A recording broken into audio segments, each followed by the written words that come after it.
மோகன்ராஜ், தற்போது வரையில் திருவண்ணாமலைக்கு தோராயமாக எவ்வளவு பேர் வந்திருக்கிறார்கள்?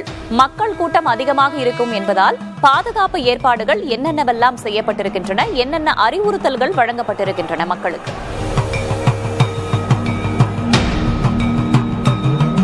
வேதவள்ளி, கார்த்திகை தீப திருவிழாவின் முக்கிய நிகழ்வான பரணி தீபம் மற்றும் மகாதீபம் ஏற்றும் நிகழ்வை காண திருவண்ணாமலை அண்ணாமலையார் ஆலயத்திற்கு இன்று அதிகாலை முதற்கொண்டே பக்தர்கள் படையெடுத்த வண்ணம் இருக்கிறார்கள்.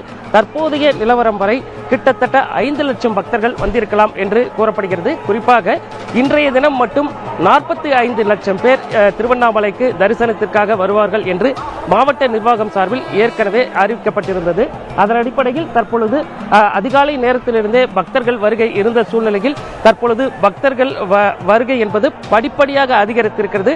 நாம் பார்க்கக்கூடிய இந்த ராஜகோபுரம் சாலை கிட்டத்தட்ட 1.5 கிலோமீட்டர் நீளத்திற்கு காணும் இடமெல்லாம் மனித தலைகளாக காட்சியளிக்கக்கூடிய ஒரு காட்சியை தான் தற்பொழுது நமது ஒளிப்பதிவாளர் விஜய் காட்சிப்படுத்திக் கொண்டிருக்கக்கூடிய அந்த காட்சிகளை இப்போ பார்த்துக்கிட்டு இருக்கோம். அதாவது காலை முதற்கொண்டே வந்த பக்தர்கள் கூட்டமானது தற்பொழுது மேலும் அதிகரித்து ஒரு பாடலில் கூறுவது போல கோயில் அருகினில் கூடிய கூட்டம் தலையா கடல் அலையா என்ற கூற்றுக்கு ஏற்ப இந்த பகுதியில் ஏராளமான பக்தர்கள் வெள்ளம் கூடியிருக்கக்கூடிய காட்சிகளை இப்ப நாம பார்த்துட்டு இருக்கோம். ஏற்கனவே இன்று அதிகாலை கோயிலில் பரணி தீபம் ஏற்றப்பட்டது.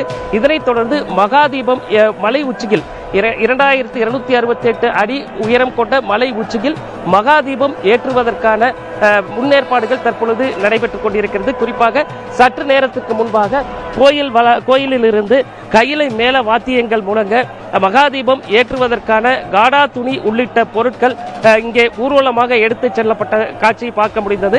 பக்தர்கள் அனைவரும், அதாவது கிரிவலம் சென்ற பக்தர்கள் அனைவரும் அந்த மங்கள பொருட்களை தொட்டு வணங்கி இறைவனை தரிசிக்கக்கூடிய காட்சியும் காண முடிந்தது.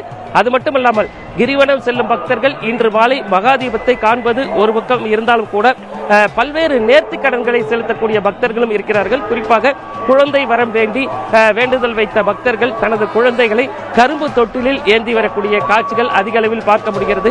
அதே போல தேர் இழுத்து வரக்கூடிய பக்தர்கள் என இவ்வளவு பக்தர்கள் கூட்டத்தின் நடுவிலும் கூட இப்படி நேர்த்திக் கடன் செலுத்தக்கூடிய பக்தர்களும் வந்து கொண்டுதான் இருக்கிறார்கள்.